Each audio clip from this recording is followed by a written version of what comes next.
এক ছিল গোপাল কাকু। তিনি ছিলেন এক গরিব কৃষক। গ্রামের এক কোণে ছোট একটা কুঁড়েঘরে থাকতেন।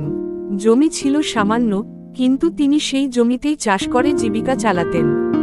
প্রতিদিন ভোরে ঘুম থেকে উঠে গোপাল কাকু মাঠে যেতেন। রোদ বৃষ্টি যাই হোক, তিনি থামতেন না। ছোট্ট রিনা ও তার বন্ধুরা প্রায়ই দেখত গোপাল কাকুকে মাটিতে কাজ করতে করতে ঘেমে একাকার। একদিন রিনা জিজ্ঞেস করল, কাকু, আপনি তো অনেক কষ্ট করেন, তাও এত হাসিমুখে থাকেন কেন? গোপাল কাকু হেসে বললেন, এই মাটিই আমাকে খাওয়ায়, আবার তোমাদেরও খাওয়ায়।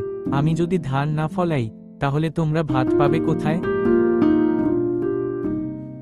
এই বলে তিনি ফসল কাটতে শুরু করলেন।